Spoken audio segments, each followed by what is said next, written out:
Welcome viewers to BeyondPhrenology once again. We have Professor James Hutson from Linwood University with us discussing some of the disruptions which AI is supposed to do in the academia. Professor Hudson, welcome to BeyondPhrenology. It's great to be here. Thanks for having me again. So, Professor Hudson, I know you are very active in this field of AI transition, especially when universities are getting their uh, stuff together to face what's coming for them, what's coming for education, especially higher education. We discussed a lot about undergraduate education in the last two podcasts. What do you think we are heading towards in terms of graduate student education? And I'll give you a little background, given that I'm a very extensive AI user. We have institutional access to AI as well. Uh, one can argue, and there are debates on LinkedIn and on social medias and other places. But it seems that for a lot of tasks, AI is already better, like much, much better than an average graduate student. Oh, yes. Yeah. So this is, and of course, this is a very disruptive time, and everyone thought that that the disruption would come by way of AI, and really people didn't think, as far as graduate studies were concerned, that it would come by the way of the federal government and cutting funding to research. Yes. So we can talk about that. But it's very interesting in that all of our research, we thought for sure once people saw what the tools could do, whether it's going to be as far as writing, which a lot of the scientific journals are perfectly fine with the use of that for literature reviews, right? Writing up for results, but they want to keep the hands on the wheel for the researcher side associated with what their expertise is, like statistical analysis, reviewing code, whatever that might be. But what we're finding, though, is paradoxically, and this has been said several times, as you mentioned on LinkedIn, that yes, it certainly is better than your average graduate student at many tasks. Not necessarily the free version. So we still need to kind of differentiate that. So I was presenting at a conference, and there was a geospatial researcher and his daughter there, and we were talking about the new reasoning models, right, and how they demonstrated PhD level intelligence, or the equivalent of a PhD with the access to Google, right, if not slightly better.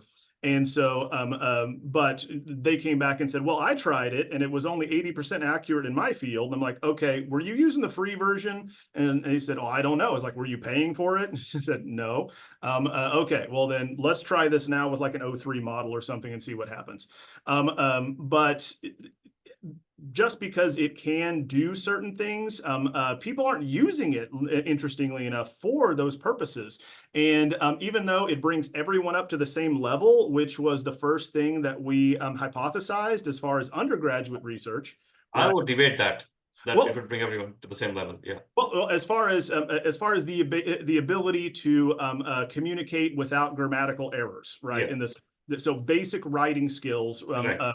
we could bring people up to speed, which is what Grammarly in their system, when they're promoting adoption at the institutional level, want to talk about that they found in other engineering schools, is the professors stated that it was great because then they could get to what the students were intending to say with their research, instead of trying to wade through a lot of the syntax and grammatical issues. But of course, when they say that to English faculty, all they hear is they're taking their voice away, and so they immediately recoil. So there's different considerations there. But what we're seeing is the best and the most effective use is really augmenting domain experts, right? So Right. that being, because the new reasoning models are so good, your average graduate student, right, even in their field, would have a very difficult time being able to verify the results, right, of some of them. So really, that's when you get the experts being able to do even more and going even further in their field than they did before.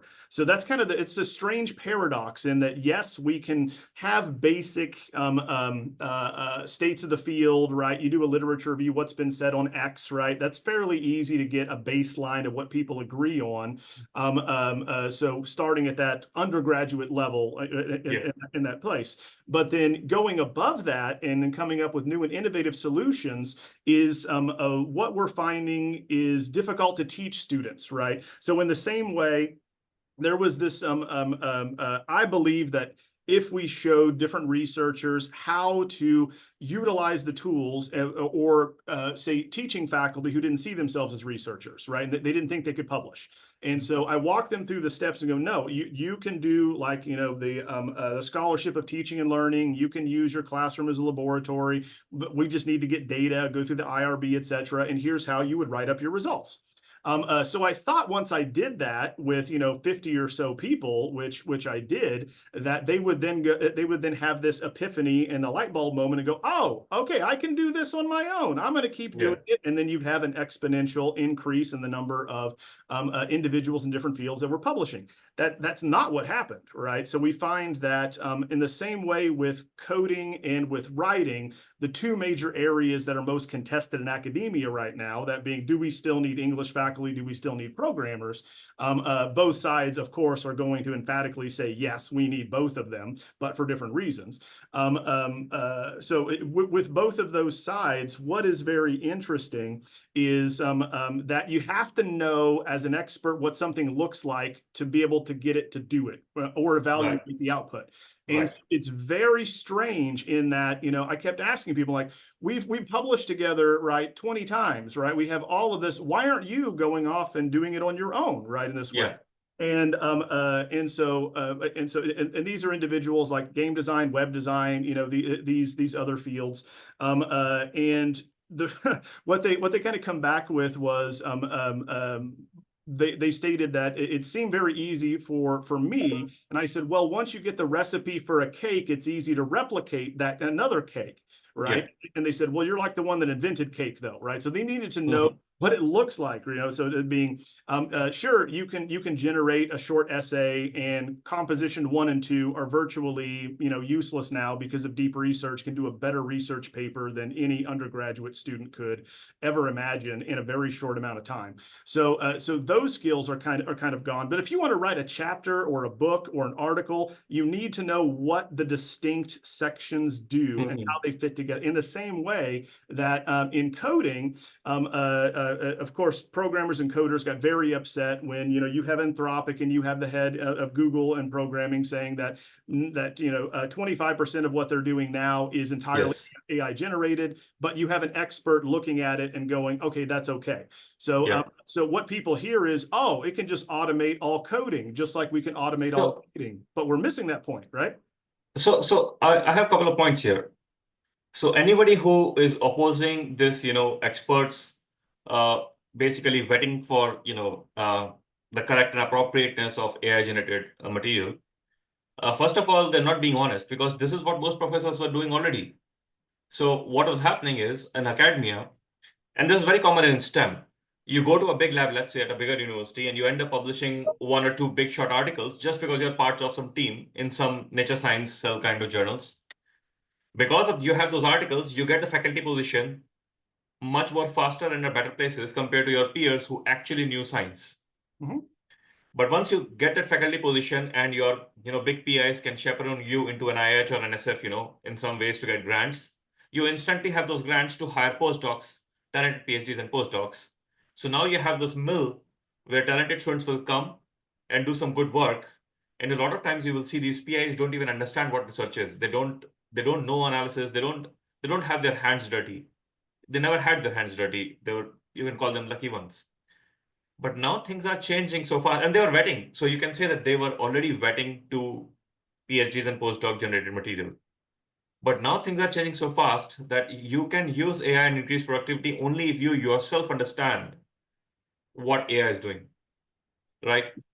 Yeah, you can generate an insane amount of content incredibly Yes. rapidly, but again, what they're missing, in the same thing that we heard from Google and Anthropic. I think Yeah. Anthropic is the one also that said, 90% of all code within 18 months is going to be AI generated, and they're not wrong, but they're missing the point of the people that are actually going through, editing, Right. bugging, Right. right, Right. Right. looking at that. And in the same way, I can write book after book, but it doesn't take into account all the stuff that gets thrown away, that gets cut, that Mhm. gets edited, that gets shuffled, that gets Yes. other examples. So really, you're looking at 90% of it on the cutting room floor by the time we get to the end product.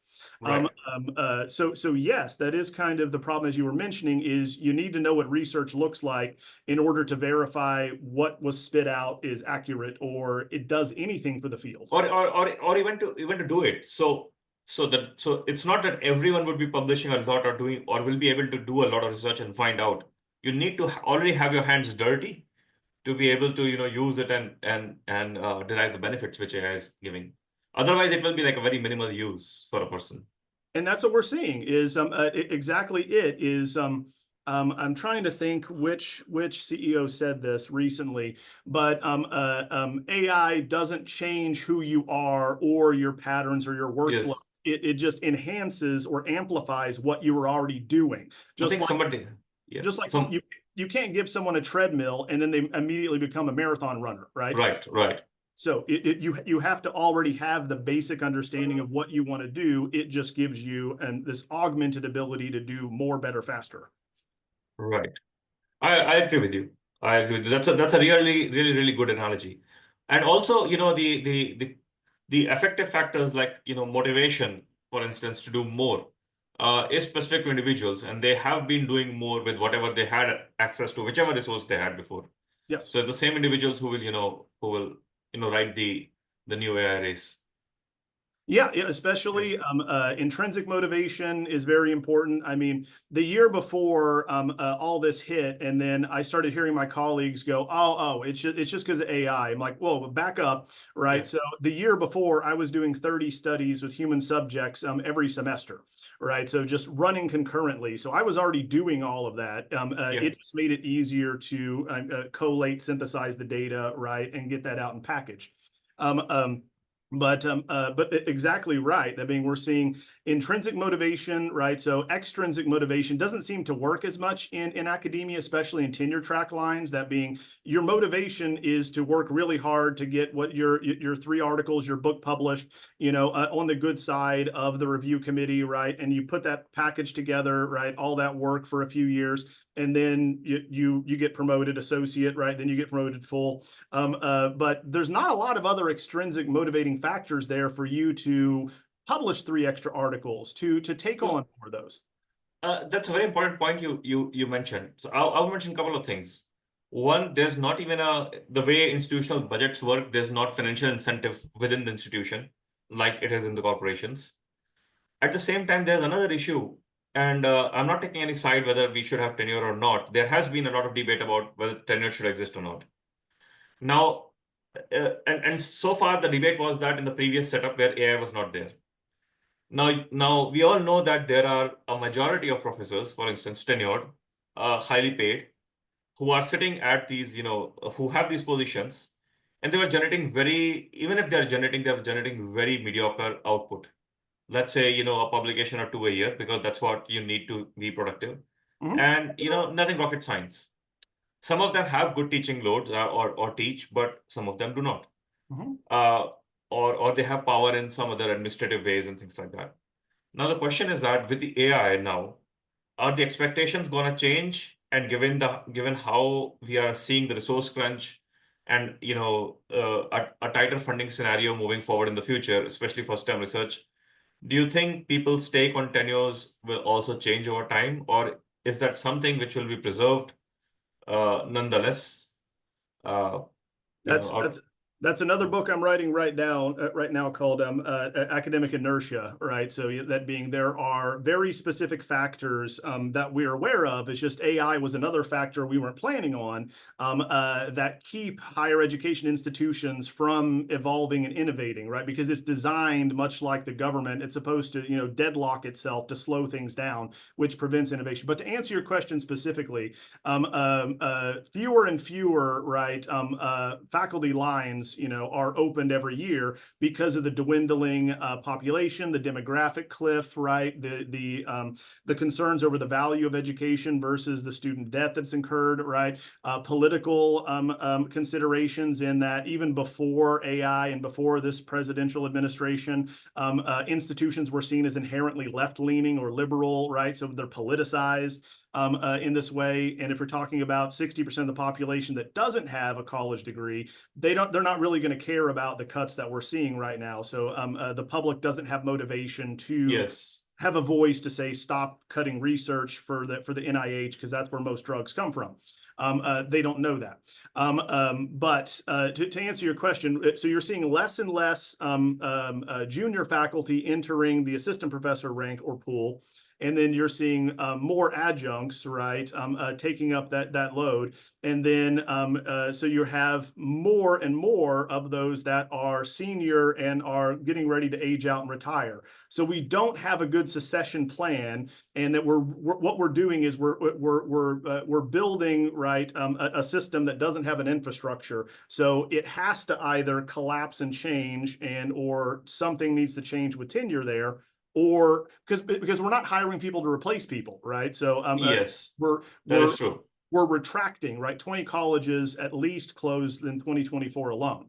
And so departments are cut, et cetera, in that way. Even tenure track lines are cut when those, like at West Virginia, right, for foreign languages. So those are going to be cut as well. But we're not replacing in the same way. We're moving in different directions. So, our system is a great example in that instead of retracting, we're diversifying our portfolio, right? So we bought 2 other colleges which were more vocationally oriented, right? To say, okay, we'll be the kind of liberal arts research teaching, side. Here's one that does, auto mechanic and welding, right? And here's another one that is different as well, but it's nonprofit. And so looking at the different options, because if you look at what students are doing, it's really sobering to see that roughly 35% are actually going on from high school directly to college, right? That's a small percentage, right, in our state, right, at least. And then you have to look at where are they going, right? So they're either going right into the workforce, about 20% or so. They're going for vocational, right, training, another 20% or so.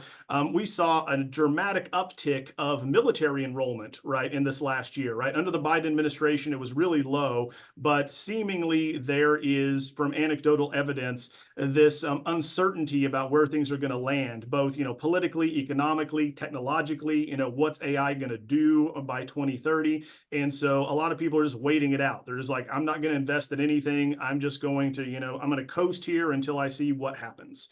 And that's kind of the strategy we saw many R1 institutions you were talking about in 2023, right? It was, this is a teaching problem. This has nothing to do with research, right? So AI is not a consideration for researchers. And I was like, are you kidding me, right? So, but that was their position, was the wait and see, right? We'll see when someone else comes up with a good strategy, and then we'll adopt that. But it has nothing to do with research, right? So now that's different, isn't it? So do you think that academicians have called this upon themselves? Because, okay, so, because I went through the PhD postdoc process, academic process, hiring process. I know there's a lot of nepotism in academia.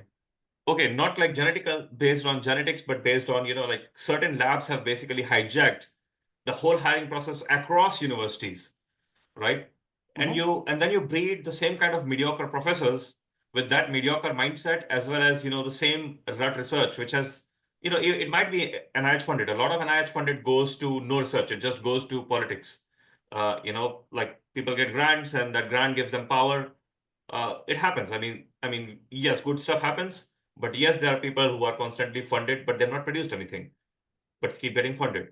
So go ahead. Yeah. So do you think that by academic institutions themselves or individuals, by drifting too much, along those lines, and leading academia, a lot of academia, to mediocrity, has and and and reduced motivation, because when you have so much of pressure to bring grants, for instance, the amount you can invest in teaching and other, stuff goes down. So one can, even the argument that, the best professors actually teach better, and, we do not have AI replacement, and that is valid for best teachers. But public doesn't know that, or people won't buy that, because we have not been delivering that in general. Yeah, to your first point, that's one of the chapters I'm working on now is the way in which academia, which by the way goes back to the year 1000, right, with the University of Bologna, we still have a lot of those medieval traditions that carry on, which we've talked about before. But one of them is kind of leaning towards the middle, right, in that way, avoiding innovation one way or the other, or change. Purposefully, right? So we often lean on the argument of, well, it's academic tradition, right? It's tradition, right? We have to do Yeah. it. But to your point, another reason why you get this, homogenizing effect is in the same way with administration. That being, leadership is also a challenge because we have I work with a headhunting firm for C-suite execs, et cetera. And so when they work for academia, they point out that it's all the same people, right? It's Yeah. like the same 12 college presidents that just shift things like musical chairs, right? That being, one goes over here when things go bad, That's so true. That's so true. one goes over there, for like 2 years or 3 years, right? In Yeah. order to kind of, that was the last president. He messed everything up, right? So now Yeah. we're going to move over here. But it's the same people, and that goes back to the first hiring process. So the hiring process that you mentioned is, of course, we've had problems with diversity forever, but it's not always about implicit or explicit racism in this way. It's about people naturally like themselves, and they want to hire someone that thinks like them. So then you get this kind of group think of, I like it because if you have someone come in an interview that radically challenges your position in your field or your methodologies, right, you're not going to vote for them, right? So you want someone to bolster your position, right, and to ensure that what you're saying is correct. And so you end up hiring people, if not by gender, ethnicity, or race, that are similar. They're at least similar ideologically and academically. And so what that winds up happening is an entire department they act as silos anyway, right? So a department Right. is a unit in and of itself. Funding, everything else, right? We've talked in the past about just talking to people in other departments can be problematic because, certain associate deans, et cetera, for the purposes you were mentioning, such as grants, want to protect their time and or, their little bubble. But that continues. You work your way up. You were hired because you thought like other people. You get associate, you get full professor, you become department chair or head, you become assistant, associate, full dean, you become provost, you become president. It's the same people, right, in that kind of group mindset that move up the ladder. So yes, the very way in which academia was structured traditionally, at least going back 200 years, right, of how departments are formed, how searches happen, how we hire certain people and not others, did lead to this, right? Which it would have been fine for a few more years if this didn't happen, right? So, but now, AI and resource crunch at the same time. Yeah.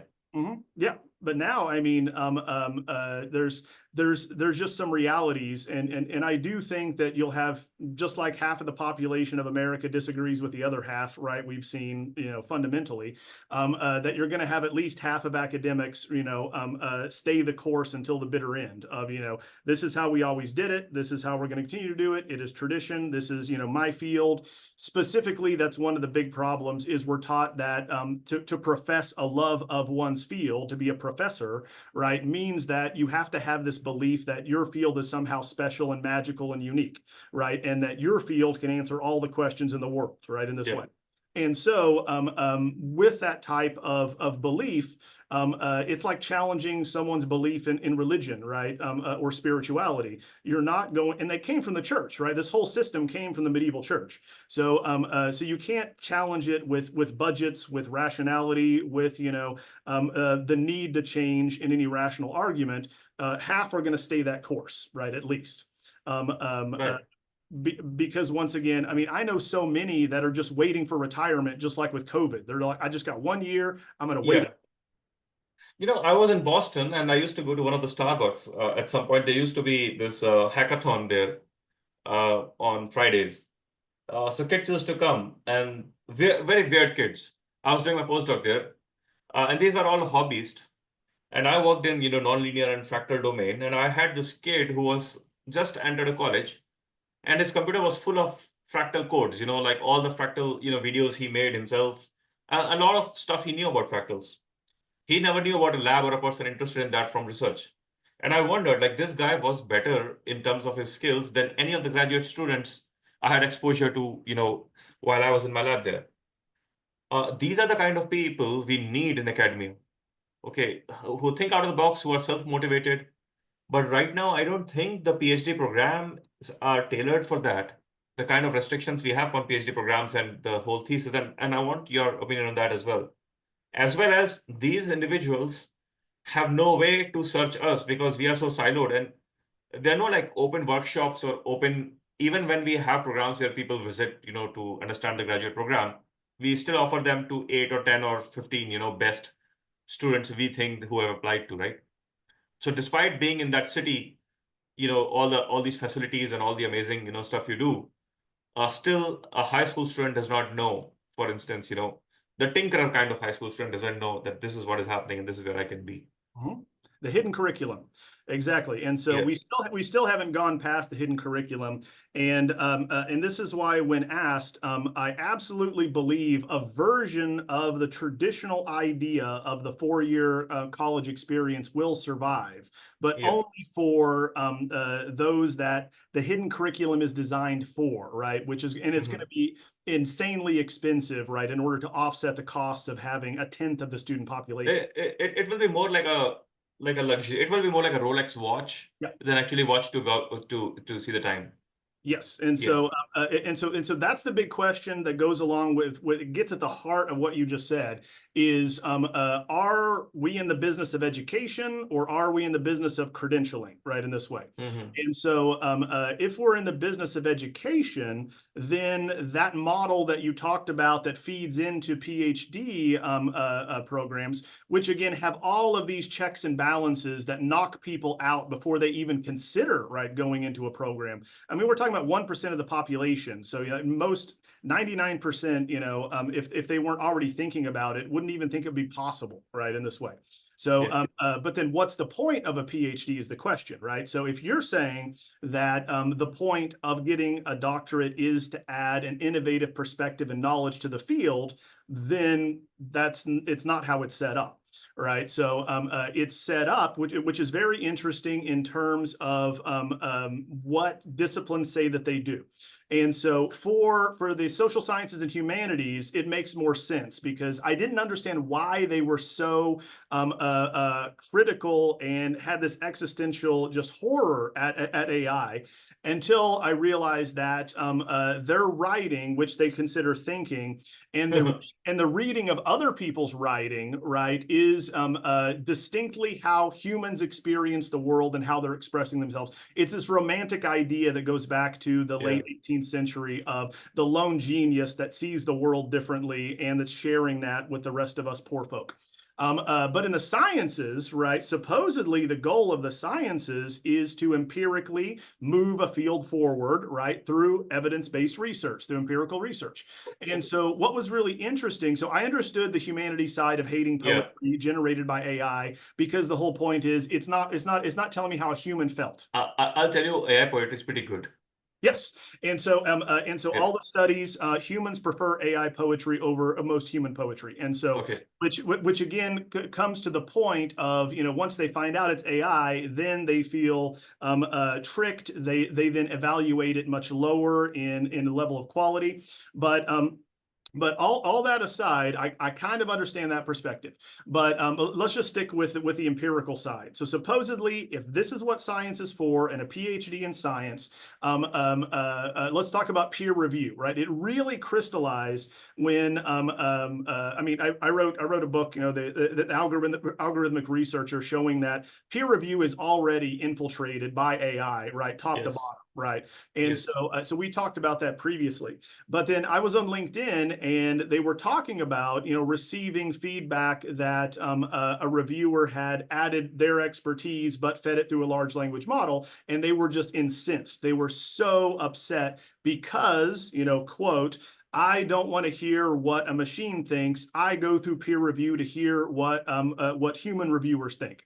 And Yeah. then and that struck me. I'm like, okay, so this is the heart of what you're saying is, are we actually interested in knowledge creation and advancement, or are we interested in getting patted on the back by other humans, right, in our same field? So deep down, it actually tells you, okay, I understand that for certain fields, certain very specific things, you need a human touch, or you need at least a human vetting process. And Mhm, AI gives a lot of garbage along with some really good points. To be mhm, honest, AI review is better than 90% of the reviewers review. Okay. But here's the thing. In the way the science is set up, for instance, if you want to publish in high impact journals right now, you need to know those people either, or you need to have reviewers already sympathetic to you, or the editor sympathetic to you to even for your paper to go for review. mhm. So there's extreme gatekeeping at those levels, okay, among institutions and among individuals and journals. The AI will destroy that gatekeeping. That's Yep. the big problem. An unbiased AI algorithm, you cannot have gatekeeping in an unbiased AI algorithm. Mhm. So that won't favor academicians as such, especially the ones who are doing good. Yeah, and that's exactly right. I wrote an article called "Rethinking Plagiarism," and in that, that was kind of the point: is the system was already broken before AI came along. If the Yeah, goal was having innovative research out there, I mean, we have all of these studies. Let's just talk about the basic studies, which showed that certain names, right, were less likely to be accepted because they sounded like they were a particular ethnicity, race, nationality. that's very true. And like, so let's just start there with, you know, Yeah, it was not even about the content, it's about someone's name, right? yes, And so this was way before. I mean, this is international researchers have been bringing this to our attention for decades, right? This yeah. isn't new, especially English as second language researchers. They always were disproportionately rejected. So you would actually see that, the editorial board of the names of the editorial board generally is highly correlated with who publishes in those journals. One can easily see that across journals. Yeah. Yeah, yeah. I mean, if you want to think about nepotism, you wouldn't publish an article in your journal if it directly disproved or disagreed with your Yes. research. I Yes. mean, that devalues you as an active researcher and an academic in your field, and so Yeah. it perpetuates groupthink again, right? So we're back to the Right. same thing that we had with academic departments. But it's the same thing with politics as well. That being, we would have a much better system if, at the very least, right, we trained models openly and clearly on what we're actually saying, how we're making decisions, right? Mhm. Instead of it being fed through the subjective whims of a politician who's voting at the last minute. I mean, so there's no checks and balances really there, except your constituencies getting upset with you, and then so what? You don't get reelected. So it's roughly the same thing. Is it reveals the fragility of the system and the inherent kind of nepotism, right? So that being feeding back in. This is my research. So this is what we're going to look at. This is what we're going to focus on, etc. At the expense of these other You areas. know, exactly like what you're saying. For instance, right now, AI has more information about what disease should be focused on and proportionately give funding Mhm. to a particular program officer or one bureaucrat deciding that, okay, this much money for this cancer, this much money for that cancer, or at least a group of individuals along with the AI which can see, people, I think people are underestimating. They're not able to see this thing. There's something unique with AI that it can see the whole thing in one shot, Mhm. which no human can see. Yes. So a lot of decision making needs that particular overarching ability. And now I think we have the super capability as humans. We can actually understand those problems better than we could before. Exactly, and your average person has the Yeah. ability, right, to fact check, right, if the decision and the funding is going to the right place. So, I Yeah. mean, I think if I'm not mistaken, I think 2 days ago, the administration completely cut AIDS research. Right, as an example, for political, seemingly political reasons, for obvious reasons. But you're right. That being, we generally don't fund certain research because of utilitarianism. That being, it's going to impact the most people. We fund it because it sounds good to people and or funders. That being, Right. that's Right. also the problem with right now, because we just yesterday eliminated, right, the organization over museums and libraries, right? So federal funding is not going to those. I was talking to a librarian yesterday, is not going to rural libraries. So your average citizen is like, oh, well, we're saving money. We're helping with the budget. The economy is going to get better if we cut, these billions of dollars. But if they just used AI and realized where's that funding going, they would realize that the digital divide is going to get so much worse now, because in rural areas, libraries, which were solely funded by the federal government, if you're in urban areas, they're funded by taxes, right? Local taxes. But if Yeah. you're in a rural area, right, it's almost entirely dependent on federal funds. They all are closing, which means that that was likely one of the only places that had reliable Wi-Fi in a small town, right? Yeah. So now in those rural areas, they become Wi-Fi deserts. Which again is not democratic, right, in this way. But they're not seeing that because they're not using the tools and asking, what does that actually do? Right. But I love your point when it comes to cancer. Let's actually look at what statistically over the last decade or so are the areas that need funding given upon mortality rates, right, and or comorbidities, right? And Yeah. so, yeah, absolutely. Yeah, because we get into these ruts and with funding agencies, some topics become a favorite topics. And also some topics become fashionable because if you publish and if you get funded, you get high impact articles because it's in vogue. Mhm. And that whole drift, and then you sit in the NIH panels and then you fund the same kind of research more. So we have these, feedback loops, which are not very productive. I was reading one of the books by, Professor Bruce West on military funding.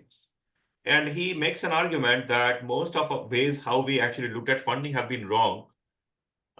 You cannot fund very few institutes or very few people and actually innovate. He shows us in the book.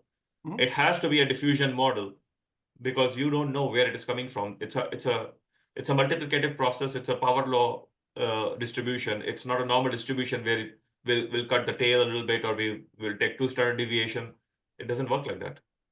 Yeah, the Dunning-Kruger effect. We don't know what we don't know. And so if you have the kind of myopic Yeah. focus, so a great example, which is very appropriate for what we're talking about, is 2020 hit. We had the pandemic. We had to dump billions of dollars into research for remote work. And then the word of the year became metaverse, right? So you find that Yeah. metaverse, XR, et cetera. And so what was interesting is regardless of the field, as long as you put metaverse or XR in it, you were more likely to be accepted to that panel, Yes. conference, et cetera. And the same thing now, the same people that were doing that research, we're now adding, right, XR and AI, right, in order to fit it in with what's in vogue right now. And so you're absolutely right. We have these themes, right, that we focus on and kind of shoehorn other things into. But if you use your diffusion model, that being the people doing the research aren't aware of what they're not aware of, right? So Mhm. that's why you need different people with different perspectives and different expertise, looking at the same problem from different angles, right? Hopefully with an interdisciplinary or multidisciplinary team themselves, right? Right. Because I'm gonna see things that you're not, and vice versa, because of your training, because of your worldview, because of your experience. It has to be that way. We have to see things differently. Right. So absolutely, I agree. So where do you think the PhD program is going? And I'll give you a little description of what has happened to PhD program over the years. Yeah. PhD programs have drifted towards extreme mediocrity. So first of all, it's hard to find PhD students because why would somebody do a PhD for such a low salary, especially when the cost of living is so high, with extreme uncertainty about what would happen to you, whether you will even get a job to feed yourself and your family. So there's a difficulty of hiring PhD students. And one of the reasons in the US we have more international students is that because because the same reason, because when you don't have opportunities in other countries or the currency, there's a difference in the currency. The kids thinks very differently about the same salary compared to a person who grew up in the United States itself. So that has been fueling the labor, the graduate student labor. And I myself came to the US for PhD, right, to begin with. So now but the thing is that their economies are also growing, right? And salaries are rising. So now it is not easy to get PhD students, in the US from other economies as well. It is becoming really, really difficult. Okay. Also, immigration processes is affecting because people have immigration uncertainty, so nobody want to take the risk for the career. By the time you finish your PhD, sometimes you are in your 30s. Then let's say we take a PhD student now, we bring in the program, we start with the same literature review kind of, old idea that 1 or 2 years of literature review. I don't do it myself, but that's typically a process. And Mhm. PhD students have this high that we are a graduate student because we somehow have this aura of self-importance in academia, right? So 1 or 2 years, they live in this high of being a graduate student superior to, their peers, who are not doing their PhDs. Basically, that wastes their time rather than actually putting to work from the first day onward. Then what happens is that we have a lot of distraction in academia. For instance, we have extremely mediocre conferences where people go there and just walk around because we have mediocre presentations which we give for whatever reasons.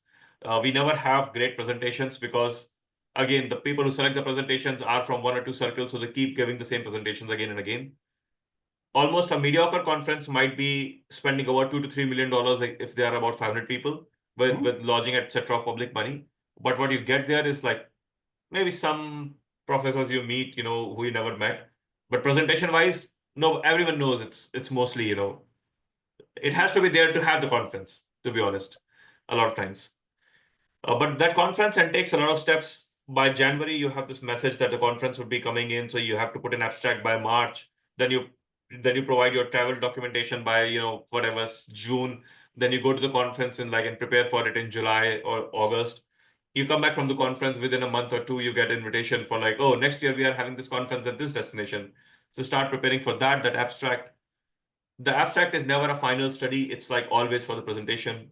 Likewise, you have deadlines for like these conference proceedings, other, local conferences, regional conferences, international conferences, not just one conference. Then PhD has this defense, propositions, then defense, and then you have this thesis, which is, I think nobody reads your thesis except you while writing, for the most part. Especially now that we publish papers, and there's a publication requirement for thesis, but we still have this thesis which has to be checked by the university, and that goes into PhD thesis, in the rack where it will remain forever. Mhm. So and these are one of the few things, right?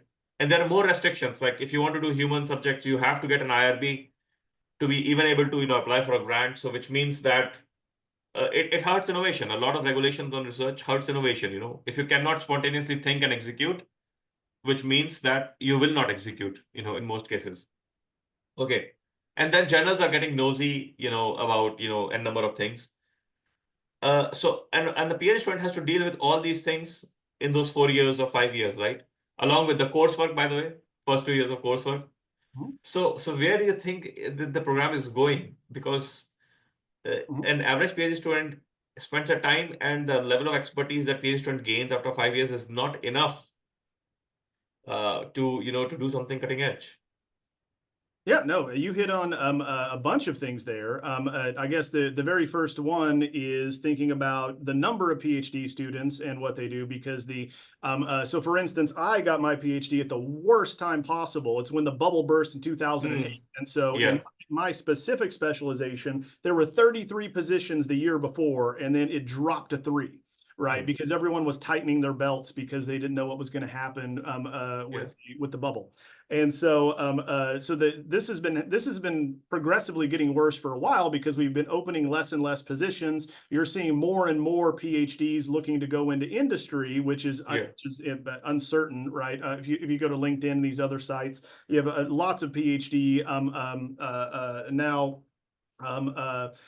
businesses, right, which help PhDs transition right into industry. So we know there's more and more, there's less and less positions. Let's then add to that the uncertainty with funding. So even before we had all of the billions of dollars in cuts, right, to STEM funding, right, which primarily affected NIH and then these others so far. So last year we already had halts in incoming students in history, English, right, other humanities and social sciences in Boston, et cetera. So we were already seeing hints of it because the individual college was told they had to fund right those positions themselves, and that the overall institution's budget could not be used. And so they didn't have those funds, so they immediately retracted and pulled back their acceptance letters. Because they had no way to pay for them, right, to come in, right, in this way. And can I interfere here? Yep. There's one more thing, which is the grants have not increased over time in the budgets, but PhD stipend has increased, and also the exorbitant tuition which the PI has to pay for those PhD students to the universities have also increased. So that has also led to a little reduction in PhDs over time. Yeah. Yeah, and what you mentioned is there's a dramatic difference in the number of PhDs granted by field, right? Yeah. And so in my original field, we're talking about like 2% compared to your field, right? Would be granted PhDs each year. So those in like some of the social sciences and humanities, they don't have labs, right, where you bring in graduate students to help with grants, right, as co-PIs or anything in order to work on your research, really, so that you can then expand your reach in that way. So there's more positions, right, generally in the STEM areas, for that reason, for funding, for money, for grants, for et cetera. But we already saw that kind of slowly being taken away, right, last year, and then dramatically this year. And so there was a story in the New York Times and the Atlantic about how all those students who were going to, go in Johns Hopkins and elsewhere, go into their programs, couldn't. So they're leaving the country, right? So as you mentioned, not only do we have less international graduate students coming here, our people are going there, right? Because there's more funding now elsewhere. So you're kind of entering this crisis of the model, which was set up, as you were mentioning, with conferences, with the academic theater, right? That is, we have to. Perfect. That's a perfect word. The academic theater. Yeah. Yeah, so we have to you have to show that you're presenting. I was just thinking of the last three that I went to, but even back in the day when supposedly we had legitimate conferences, over 10 years ago, I would walk around, right? So you'd have like 12 people presenting at the same time. You could walk into the different rooms. Yes. Yeah. And so the ones with the actual innovative, kind of out of the way, forward-thinking topics, you'd have like 2 or 3 people, right, in the room. Right. And then you'd have someone that had, the most popular sexy topic that like everyone knew about. Or has some amazing funding at some amazing institution. Yes. But you never really had an attention paid to what was actually being done that was more worthwhile, right? But conferences have gone worse now because, for instance, last few conferences I went to, because they want to make graduate students feel good about themselves, most of the presentation are for graduate students. So as a professor, why I'm spending, and they're getting very expensive, by the way. Registration fees for $1,000, then they are in the best hotel, in that location, and then all the travel. So it costs about $3,000, $3,500 for a typical conference for a person. That's a lot of money. Oh no, I get. Yeah, and they're just multiplying, and so you did have like one, like back in the day, one main respected conference, an annual conference for the field that you went to. That one, you checked the box, right? That was the biggest one. But it's becoming diffused, right? So every day I get at least 24 requests to present at conferences internationally, and they're more and more just popping up out of nowhere. And so and it is, many of them, a business, right? So you Yeah. are having them organize it, right? Pay the fees, etc. Get the hotel, get the staff, etc. But it doesn't address all. I mean, even if we took that as the case and it was supposedly helping us move forward, right, in a given field, what you mentioned as well is disconcerting, especially in STEM right now. And that is, you mentioned that, annually you get a call for a conference, you put together an abstract based on something you likely did before, you submit it, you go present, right, you do it again. But the life cycle that we're seeing in conferences, when I hear people presenting on the state of AI, especially, the Yeah. way in which academia works is you do a human subject study, right? Say 2023, right? So Yeah. you write it up, it goes through the peer review cycle. 6 months. I know it's not out for like a year, right? And so then they're presenting it, like people have read this paper and they're presenting it because it's brand new. Let's say it was published yesterday, So, but it's 2 years old, and they're like, "This is what it is." Like, no, the cycle is too long. The way in which we, so American Psychology Association, for instance, is especially notorious. I have one article for 2.5 years now under review. oh my God. So, so, so here's the thing. So with conferences, the thing is, conferences are not adapted. So it was fine when publications used to take several years because everything used to be by mail. So we would meet, Einstein would be meeting like Rutherford or, Bohr or, scientist of his era to discuss, some new theory of relativity. And it makes complete sense because before you need like some peer approval, you need some feedback, those kind of things. Now we are publishing at a very lightning speed. Okay, things are coming online. Everyone has access to those. Why do we still have the same presentation where I'm presenting what I already have published? For if I have published something, why should I present that in a conference? That's first question. Second, why do we need posters? A graduate student spending 5 hours making a poster is time spent not doing research. And I'll tell you, most of the posters, nobody comes. Or somebody comes, or people who come are the people who already know you. It's one of there are some posters made professionally or something really innovative. Once in a while, people come. Otherwise, most of the people are just standing there in the poster session, waiting for the poster session to get over. But we still have poster sessions. We still have poster printing. We still have those deadlines. Uh, and we do not have any academic debate or panel debates on conferences. And everyone can be offended, if you ask a question they cannot answer in the presentations. So why do we even have conferences if it's not about exchanging ideas or improving upon them or criticizing each other? That's my question to you. Well, two reasons. One, academic theater and tradition, right? So you're absolutely right in that they did serve a very important purpose in, Yeah. say, the 1970s and 80s, right? So pre-internet, so you would have to type something up, you would send off after, writing up your research. That had to be physically. I remember back in the day, we had to print out 3 different copies of our thesis or dissertation, right? Yeah. Physical copies to give to the different people, and then at the end, print out 3 more to be printed for different libraries. So, Right. so again, that takes time, right? That's physical Yep. printing, that's mailing, that's that's giving people time to read it, if they do read it at all, and then be able to give feedback, send that feedback back. You once again review it, you integrate it, you can then publish, etc.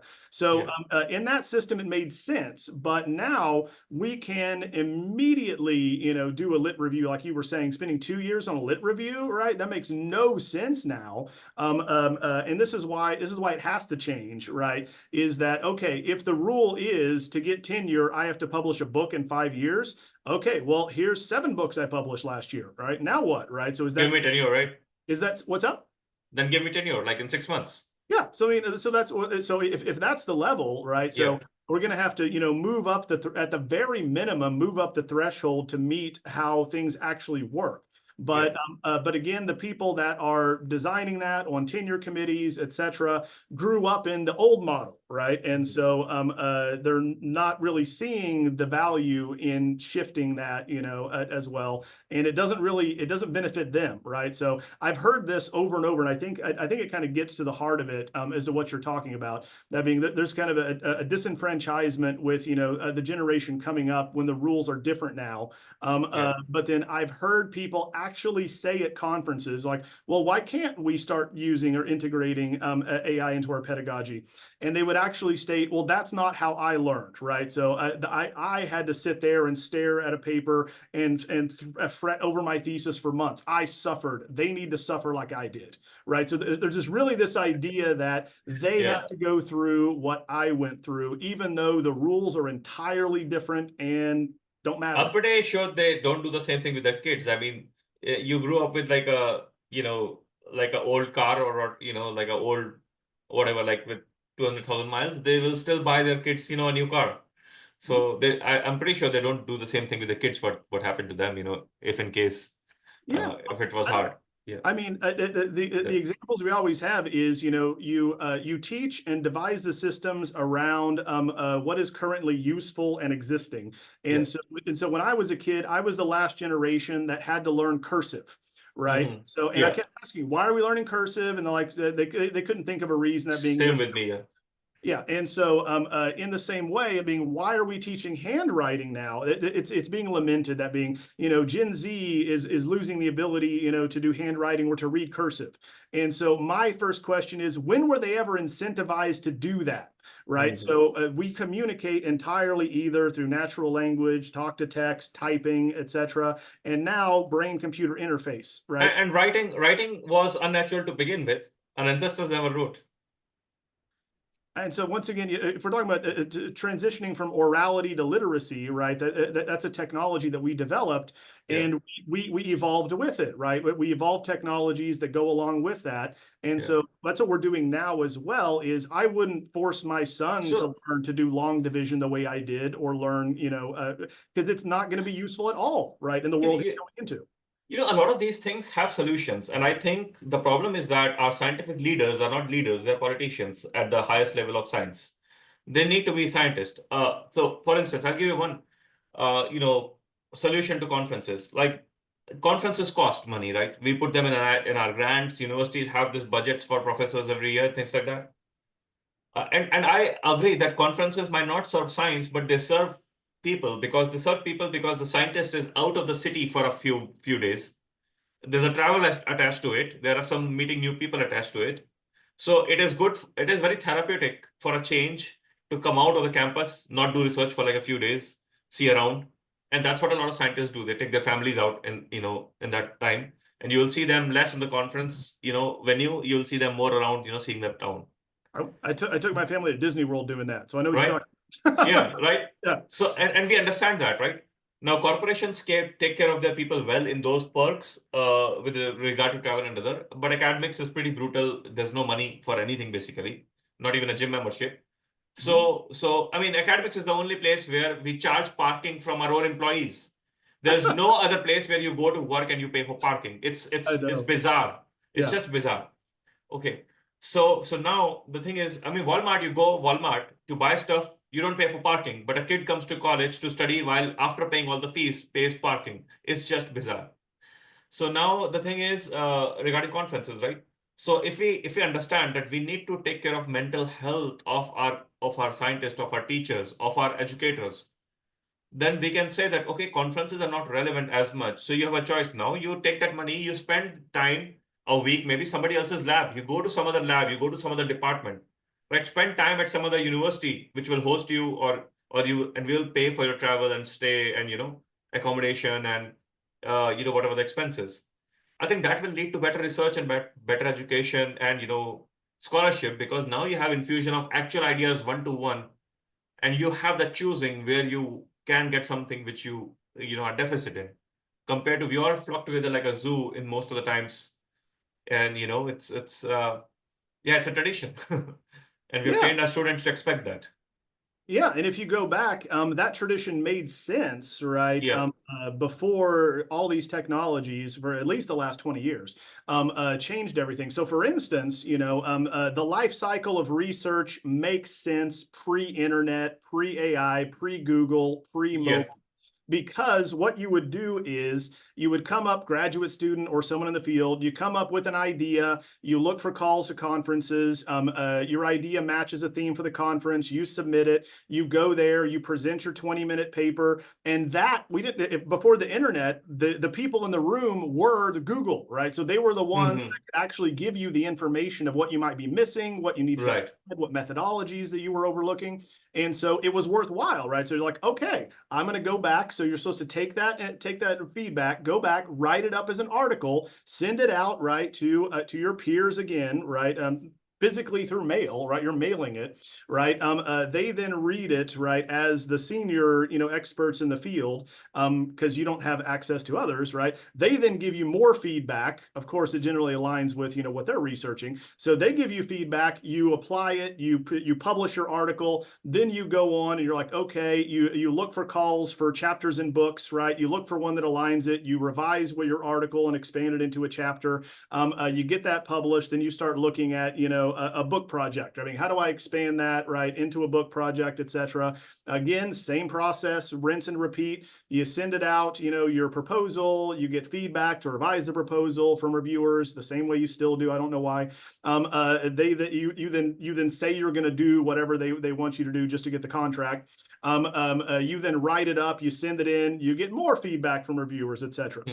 All right, but every single one of those steps can now be automated and give you better feedback and better up-to-date information than any human, right? If they're using the right tools, right? Yeah. So again, that doesn't mean that you need to take conferences out of it. That doesn't mean you have to take publishers out of it, etc. But integrating the realization that less and less of the sentence level work needs to be done right by humans, and more can be offloaded, where you focus on your expertise, right? So Right. your evaluation, your domain expertise, etc. Right, and you can do more that is impactful, right? So instead of just Right. publishing something.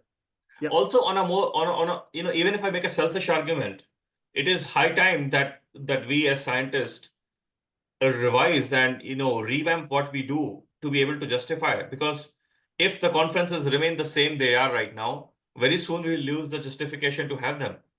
Mhm. And once they're gone forever. So for you to be able to have continued public support, because ultimately it is public funded, right? Mhm. So for you to have that support to be able to go to conferences, I think we need to do a better job with what we do in conferences.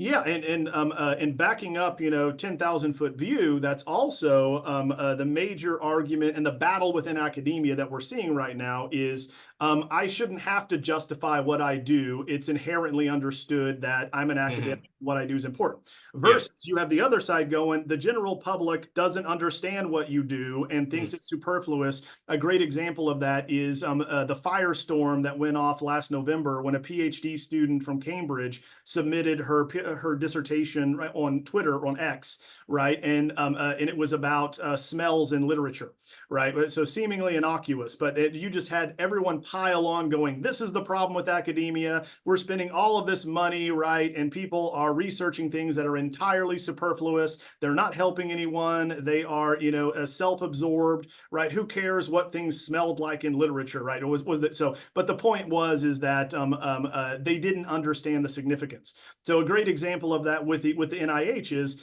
why do we need someone, who's researching a Gila monster or a lizard, right? That seems really off base and out there, because you didn't explain to me that they're actually developing different painkillers and or treatments for diabetes, right? But by doing that research. And so there is that. Say, but I have served in NIH panels, and I keep applying for grants.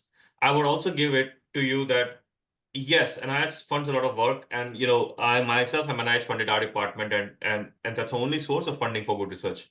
But at the same time, not NIH, but people, it's been there have been bad actors, and the number of bad actors is rising in science, in the sense of people who actually do stuff don't get the resources, and there are people who are just sitting, drowning the resources. That has also happened over time. and it's definitely up for overhaul. Now, I don't know how and in what would be the most constructive way rather than the deconstructive way, but it definitely needs revision. The fact that as a researcher at my young age, I need to apply for at least 10 proposals based on funding acceptance rate a year, and those proposals have 100 pages of supplementary documents each, and it takes like weeks to submit those, uh, that means there's something wrong? If an average young professor spends more than half their time just writing proposals, that means there's something wrong. Mm-hmm. So that has to be corrected. Yep. No, there's no other way. We're going to have to look at Yeah. alternative funding. But as far as the traditional, if you're talking about doctoral programs, they have to fundamentally change what they do and how they're evaluated in the timeline. Right. Yeah. That being, it doesn't take. I mean, mine took 5 years, right, and that was considered fast at mine. It generally the average Yeah. was 7 or 8 years, right, just for the PhD, not counting the masters, not counting your other graduate degrees. So what would happen to those PhDs? Because now what you did in 7 years, probably now you're doing it on a weekly basis, right? Yeah. No, that's my entire point is, my last doctorate, what took previously, going to a library, checking out every volume on this very specific topic, photocopying it, Xeroxing it, compiling it, highlighting, making notes, putting it in binders, typing up your summaries, etc. That took years, yes, because it was so manual, right, in that way. But now I can just say, do deep research on this. Here's the methodology. Here are the parameters, right? Here's what I want to see, and it spits it out immediately. And so it has to change. I mean, because my last doctorate, I basically wrote it right in 5 days, right? But I already collected the data. I already had that, in the statistical analysis, et cetera. But the actual writing part and the research part, I mean, it's fast. So by that token, one can make an argument that now, given that it can be done fast, we can have 1 year PhD programs and we can produce even more PhDs. What do you say of that? Yeah, so the main, so I ask various institutions why they do or do not have certain graduate programs, and so many of them, if they're state funded, for instance, have to demonstrate a certain percentage of successful employment within 6 months after graduation. And so if we're talking about the field or related field, that's generally assumed for a PhD to be an academic position.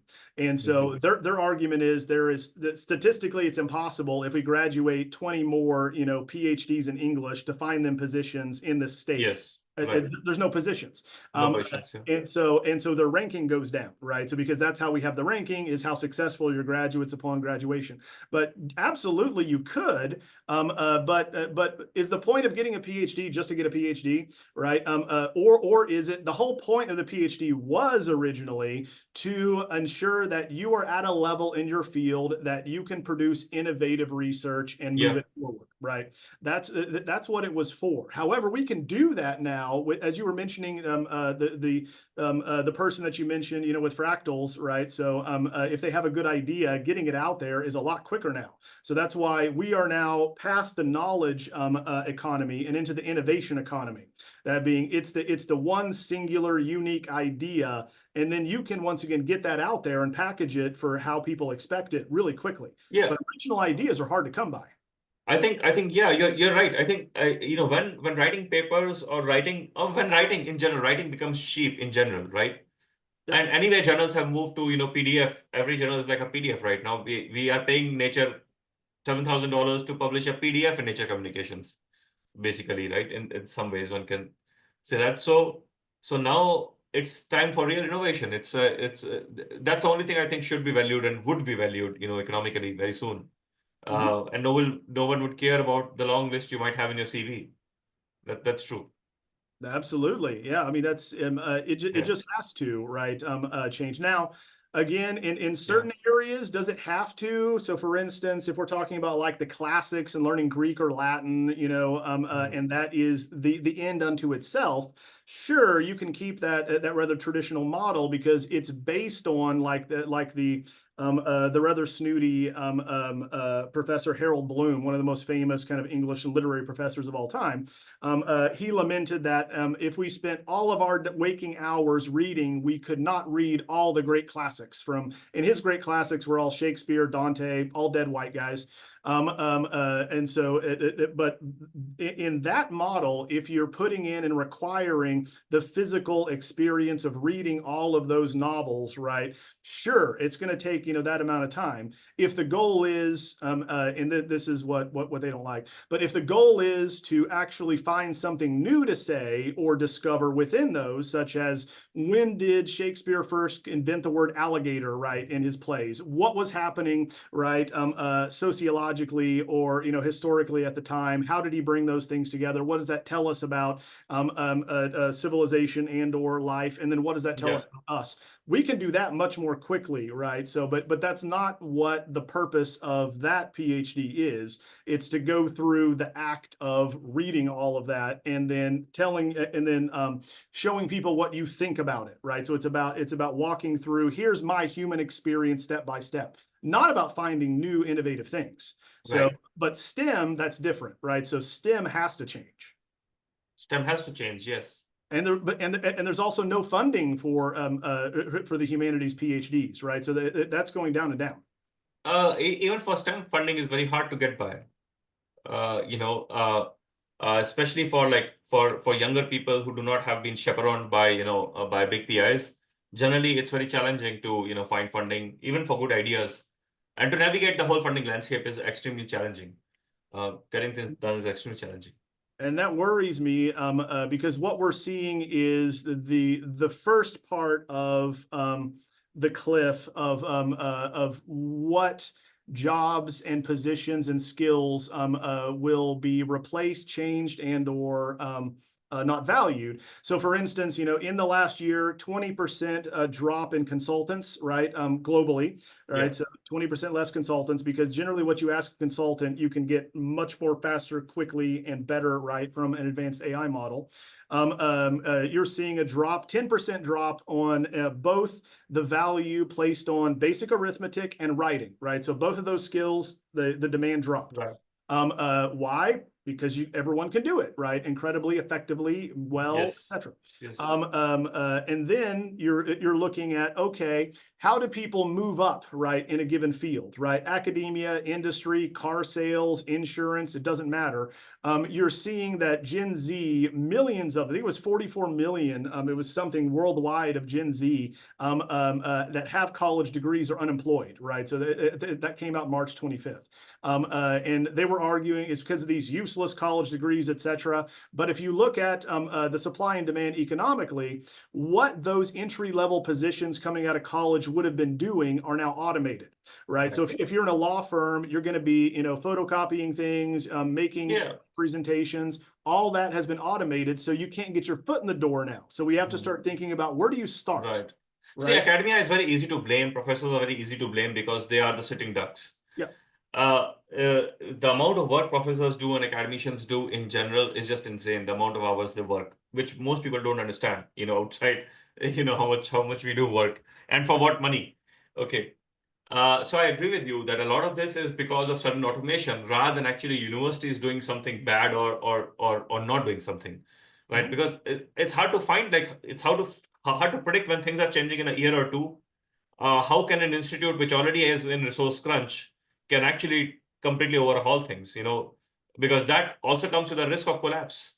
So there's a little conservatism as well, in protecting what you have at least. Yeah, yeah, and so twofold there. What you're finding with industry is that hiring kind of plateaued. It kind of froze because they're waiting to see both politically, economically, but technologically, Yeah. we're being told from all sides that we're gonna undergo more change in the next 5 years than in the last 200 years, right? So everyone's hearing the same narrative, and so they're kind of freezing up. They're being, we're not going to invest in new hires, right, when we don't know if there'll be demand in order to recoup that, that salary next year. So you have that happening, but at the same time, in academia, we kind kind of know what we need to do. I mean, we've done all kinds of research and published on it extensively. We know what skills are going to be valuable. We know what areas, right, to invest in. But you're right. We have short tenure when it comes to provosts and presidents, right? So it gets longer down the So, down. so, so I think this is a very similar problem in industry where a CEO comes. I mean, sometimes we all know about fooled by randomness kind of concepts. That somebody comes, the CEO company is doing good, gets all the credit. Somebody is doing bad. Very rarely there are really good CEOs. So they come, they scoop all the resources, they move. They come like to plunder basically, Yeah. right? So do you think this smaller and smaller time scale of tenure at the top and larger time scale of tenure at the bottom leads to that systemic plunder of institutions?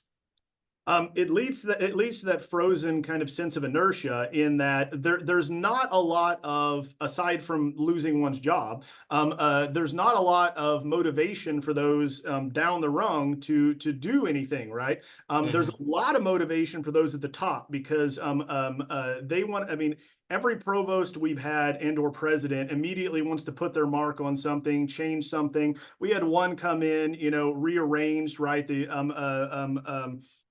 various schools into colleges and smash things together. And then he left, right, 6 months later. And so it was just chaos, right? That being, Yeah. who does what, what's the ranking, what's the administration, what are the new titles, what, et cetera.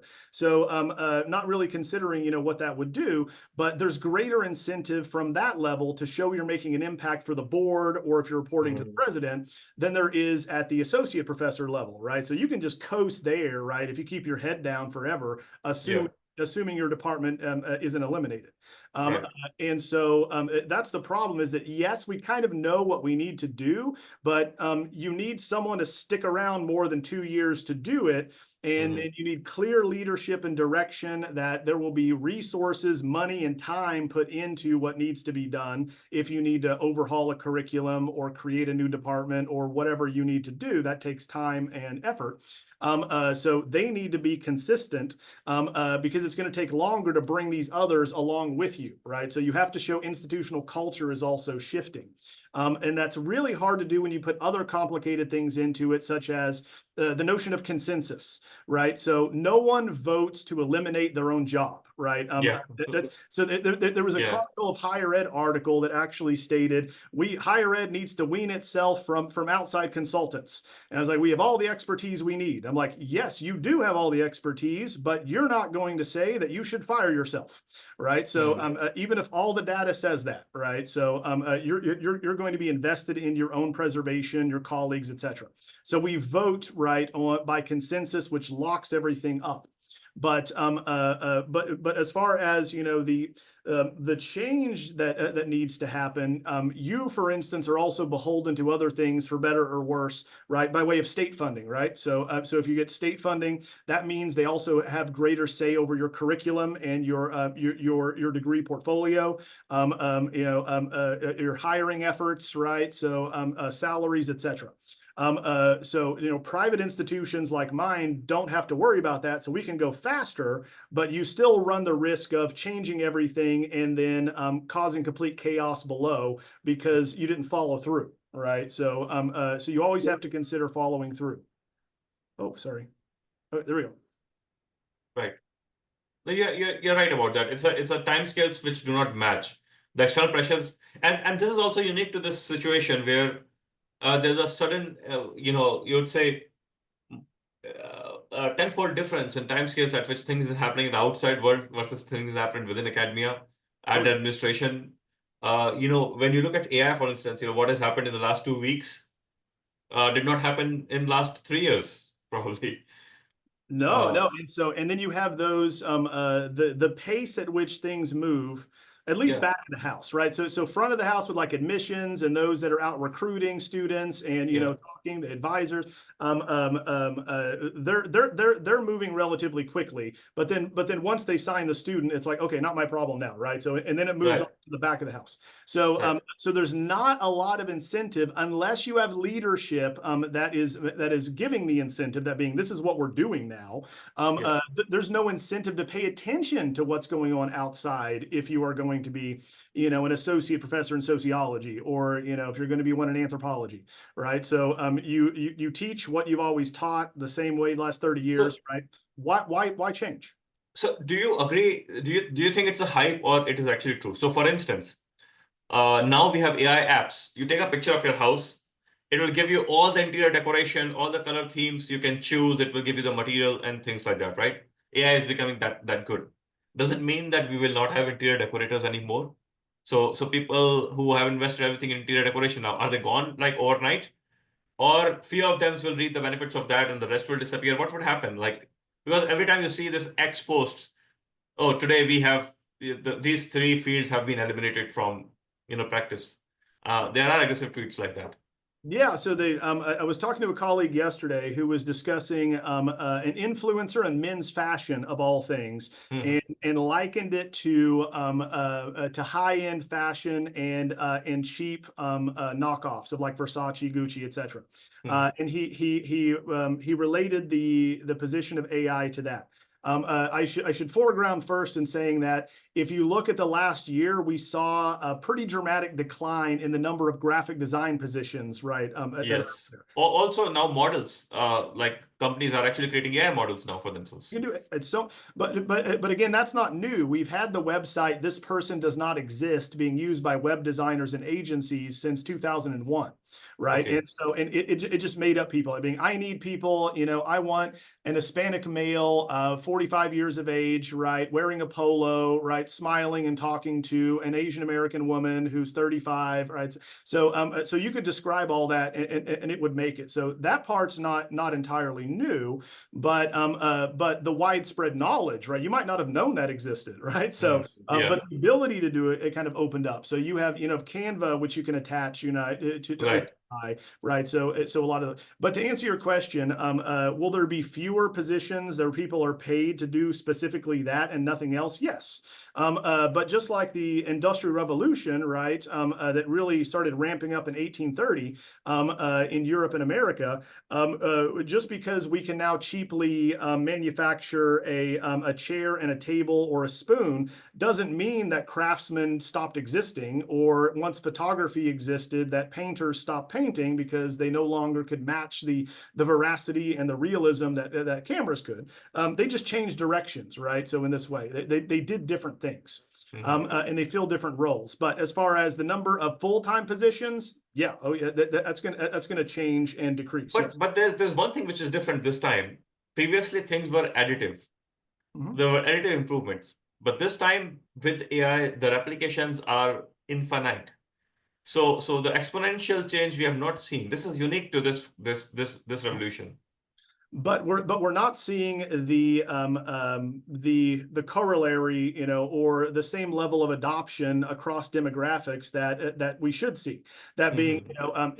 like I Yeah. I I try to present, to the community and to all different organizations at different levels, and the lack of knowledge of what is actually happening is staggering. It is staggering. Yes. And so to answer your question, some industries will hold out a little bit based upon perceived threat and or misunderstandings of what the AI tools do.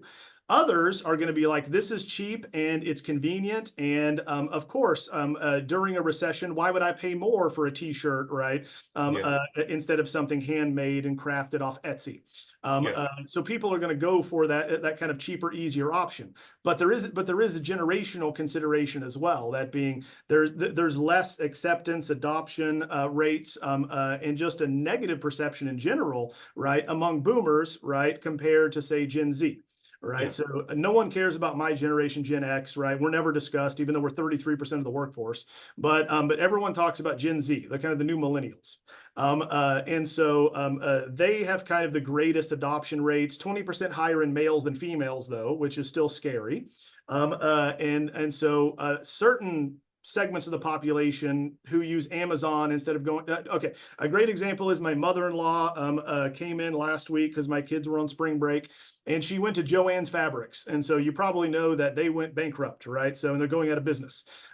She was confused and horrified. That being, why would they ever go out of business? And I'm like, Like, who goes physically to a store to buy fabrics? Like, everyone, you Yeah. have to go and you have to touch it. You don't know about it. It's like, no one does that, right? So, but it's a generational thing, right? That being, Mm. I'm just going to go on Amazon and order something so it's here tomorrow because I got other stuff Yeah. to do. Yeah.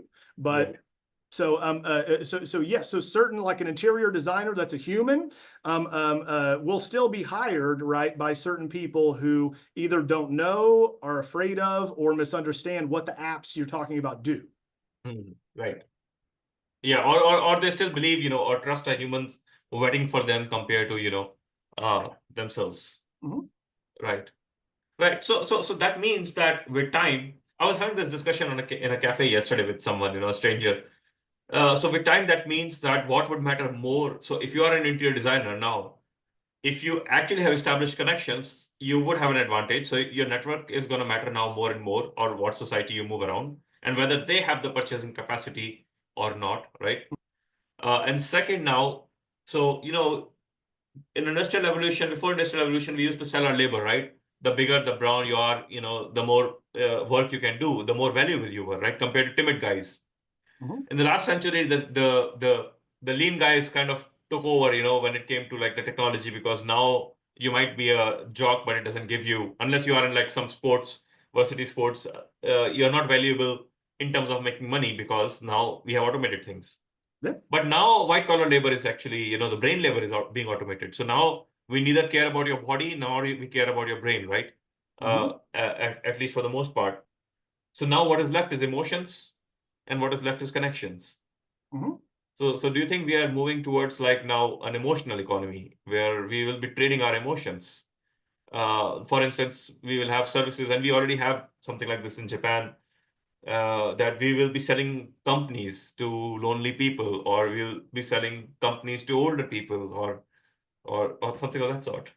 No, no, no, absolutely. So you have to look at what jobs are left. And so everyone was up in arms because Bill Gates was quoted on a late show over the weekend of saying that within 10 years, there'll only be two jobs left, right, is what he said.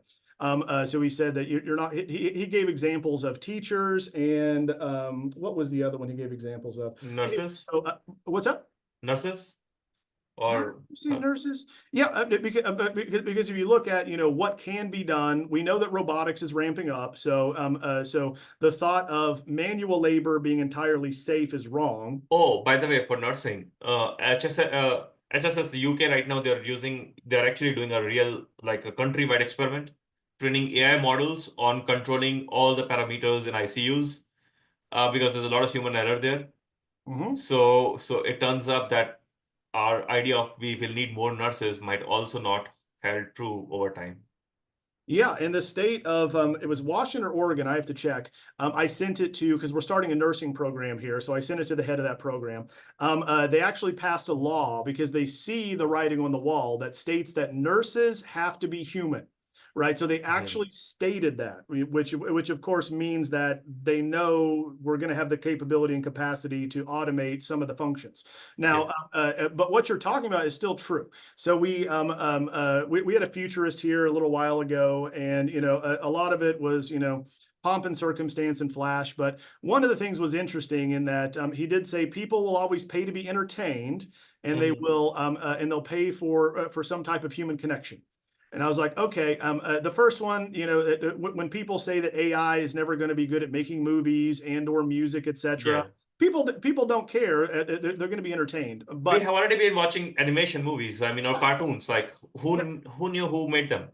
yeah, yeah, and so Yeah. but to answer your question, yes, we know that the skills that are valuable moving forward universally are the skills that we really had before, right? Generative Mhm. because every CEO was saying that college graduates didn't have it. All right. And so that's why it just got more important, as you just said, that being, the skill set that is valuable now, right, in the innovation economy is human, right? So that being so far, right, because, obviously we'll be able to advance a little bit, but, empathy, understanding what another human being is feeling, communication, talking across difference, But teamwork. there's a paradox there. We Yep. want these skills now, but the same, because of certain innovation in technology space, but the same technological spaces are not allowing this to happen.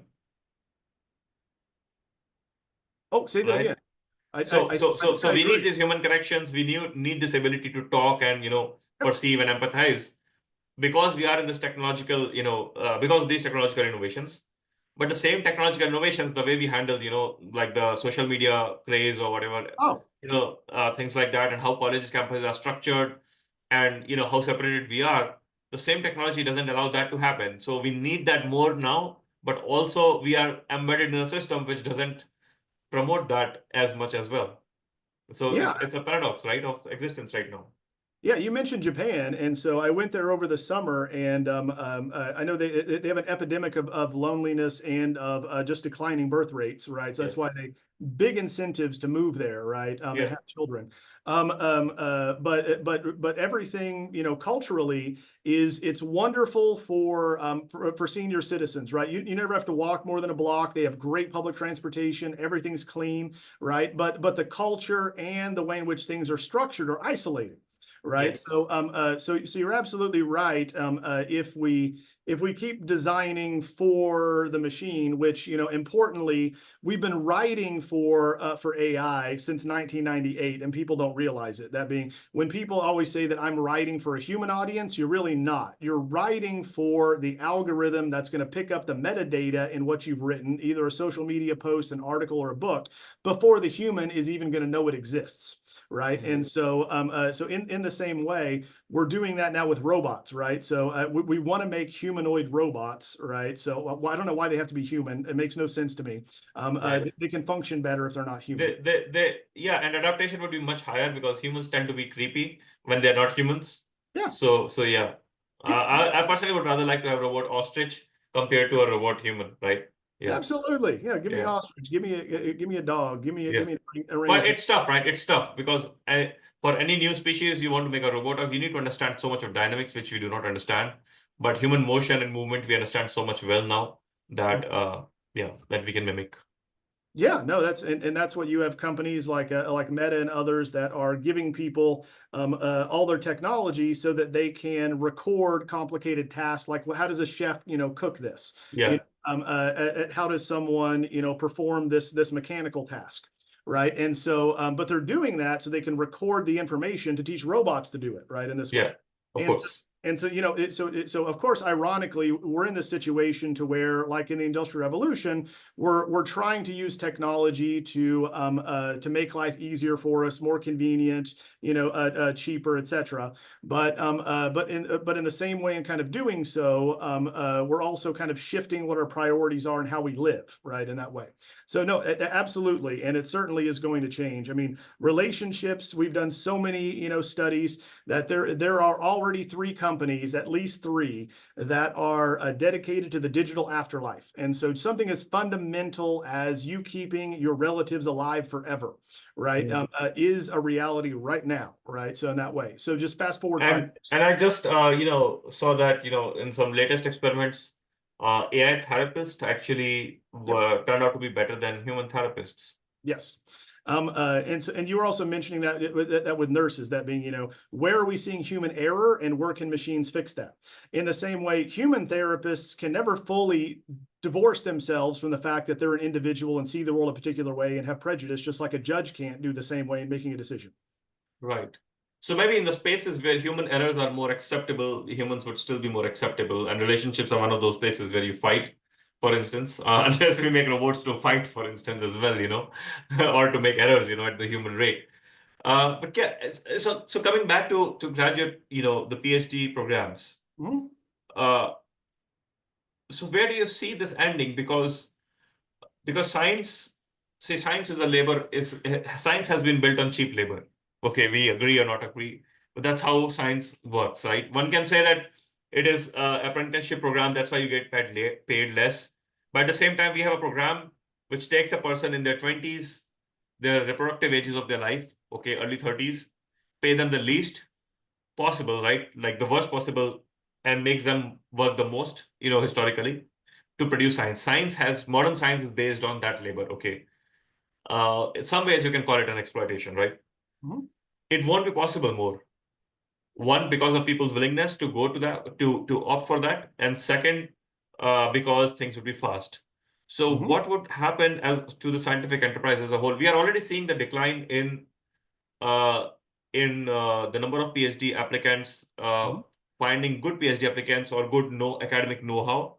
And you would see that concentration of all the scientific capacity in some hands now, or some places now, because when people have choices and there's less availability of resources, that's how things work.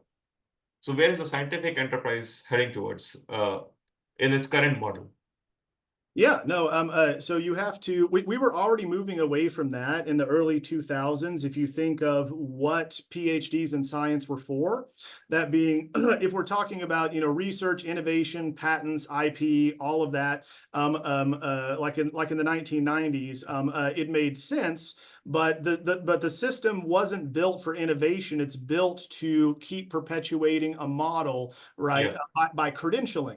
So what we keep forgetting is when people say that AI it is never going to be a good educator. Well, that's not true, because higher education isn't really interested in education as much as credentialing.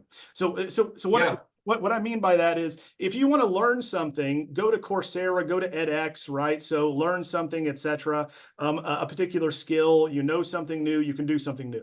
But in academia, right, you are being led through a particular process by someone with a credential that you want, right? And that only a human being at this point in time can evaluate whether or not someone can get that credential, right? So at the moment, we don't have fully automated PhD programs which say you do X, Y, and Z and you get a PhD. It's got to be a series of individuals. Now, of course, the limitation with that is none of those. Have you ever been on a committee to where it's the most infuriating thing that a committee chair will tell the grad student to do one thing, and they go to the other one, they tell them to do the exact opposite, right? Put this in, take this out, I right? say at this stage, the committee is a thing of the past, because they need 3 people to be on the committee, so 2 people don't even know what the student is doing, to be honest, in most cases. So the point is that we're not really interested in taking them to a particular educational level of teaching.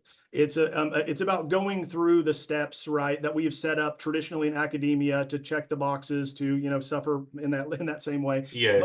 But the model was already shifting, right? So you have those corporate universities emerging, right? So Yes. Google giving certifications, And they're also publishing a lot more than academia, to be honest, in certain fields. Take VR, for instance. Meta publishes 5 articles, like, let's say, in a month or 2 months, but those are landmark papers. They are like real progress in VR. And then you take like 5 best labs of VR from academics, what they publish, most of the times incremental, repetitive stuff. So industry has already defeated academia in certain areas in terms of both the quality and the impact of publications or research.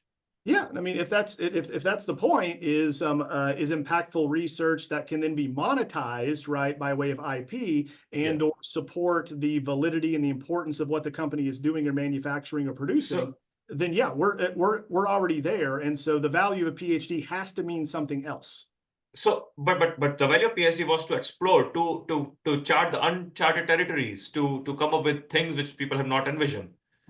I think we have to come back to that. I mean, that's the only way to survive now. We need to have we need to bring back the polymaths in academia.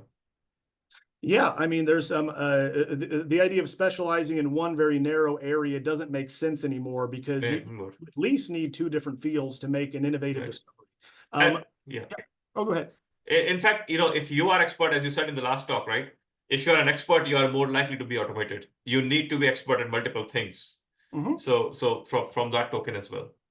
No, absolutely. And so there was something I was going to say about yes, that being, of course, creating those unique and innovative ideas that then industry can build off of, etc. That makes perfect sense. But that's what I was going to say is so, for instance, it is so hard to find someone to teach web design, to teach programming or computer science, etc.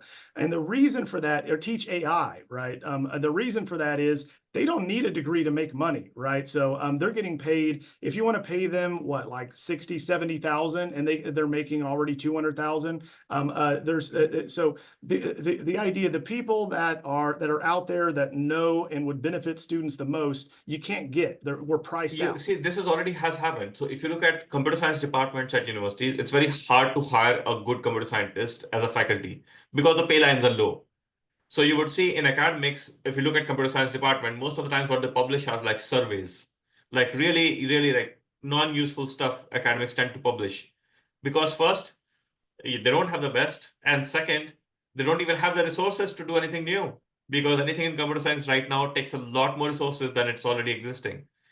So we already have seen this decline in certain departments. And now what we have is computer science credentials, for the most part.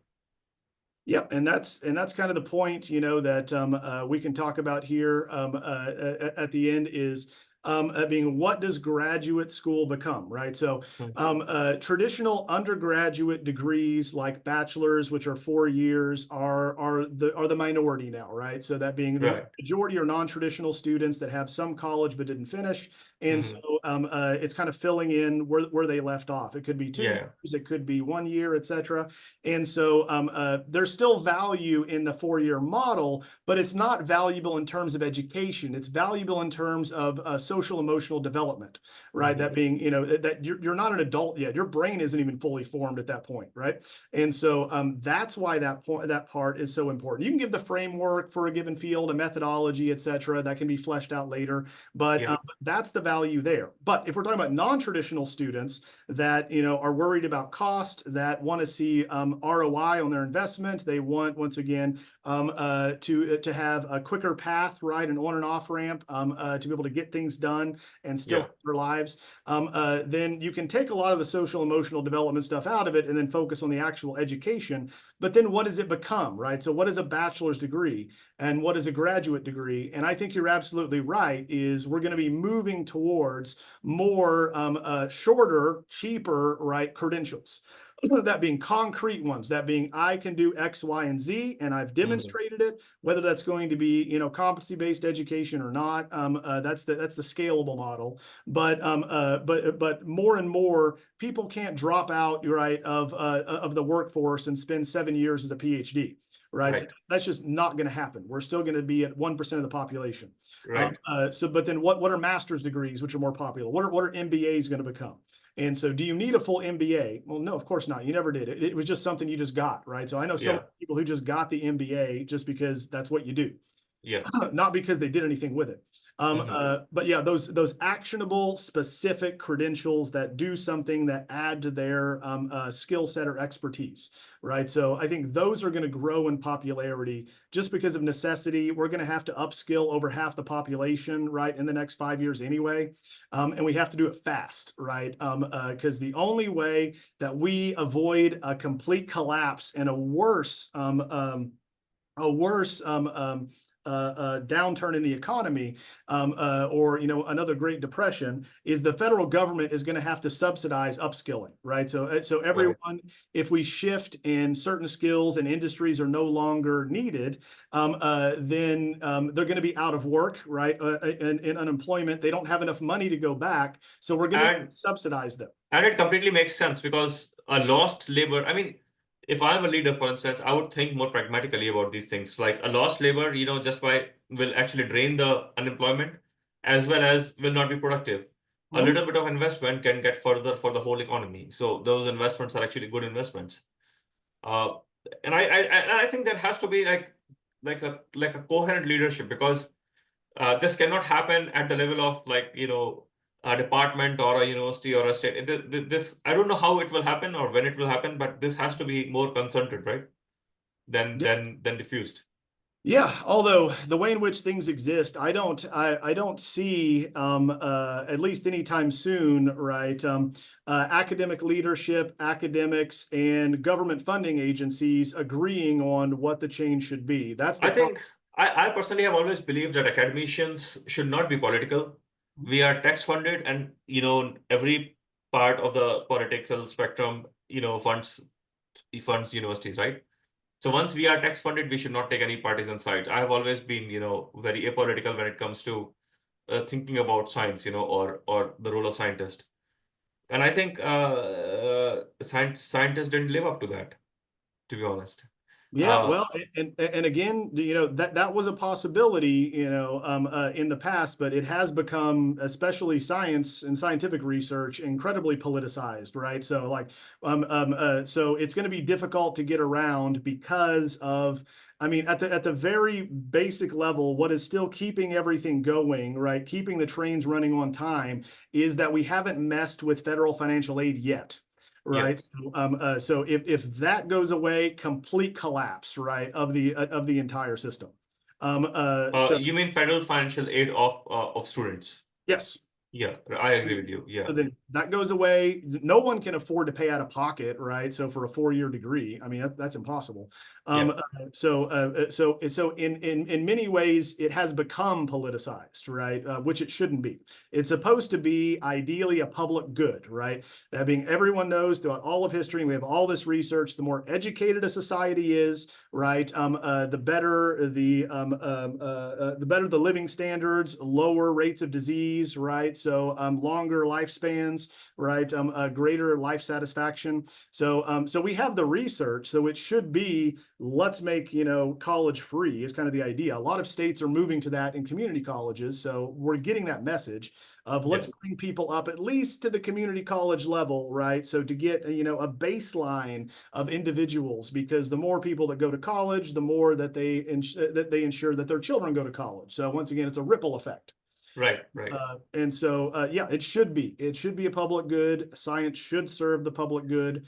Yeah. Uh, and also, I think when you said that micro credentials, I think that's needed, because you might be 40 years old and you have interest in history. You might actually like to take a history class with a professor, expert in history. So why not? There's an option like that right now. Just go, pay for a credit and attend the classes and get the credential. I Yeah. think that should be available. I mean, I myself will take several credentials, in machine learning and things like that, if that is available. No, Yeah. absolutely. And so that's really where it's going, is that if employers are going to pay for employees to upskill, they want to see payoff, right, in shorter amounts of time. And so what a lot of institutions are doing is they're breaking entire degrees down into micro credentials, credentials, and certificates.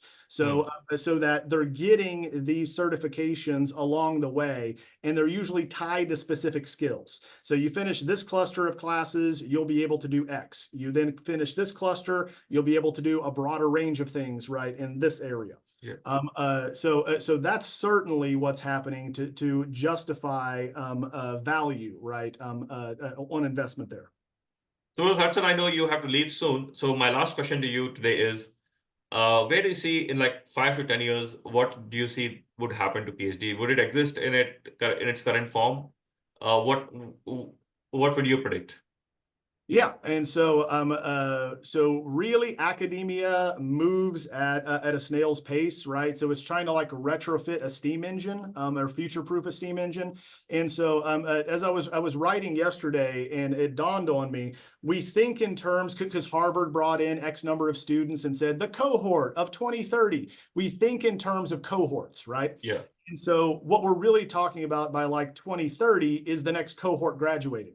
And so I don't see the entire system collapsing en masse by that time. You'll start to see by that time more innovative examples or alternatives, coming up. That kind of graduate credentialing thing, partnering with industry to have them subsidize employee learning and upskilling, right, in that way. And then you can stack those to larger credentials. So, really, I see everything turning into Legos, right, in that way. That instead of just for tradition's sake, spending 5 years just reading and doing your lit review, or 2 years, that it's something actionable that you're getting out of it and demonstrating as you're building. But no, the traditional PhD programs will be here by 2030. They likely will either plateau or decline a little bit, right? Because there's just not jobs. But traditional programs will still be here. There will also be questions that we have spent 100K or 150K on 2 years of your lit review, and somebody is actually having a startup with some product in 150K. So I think very soon economical comparison will weigh in that what exactly are we producing because things are expensive. Exactly. Yeah. Exactly. Well, thank you so much for Thank you, having Professor Hutson. I appreciate it. And once again, thank you all for listening, and reach out if I can answer any questions. Definitely. Thank you, Professor Hutson, and have a great day ahead.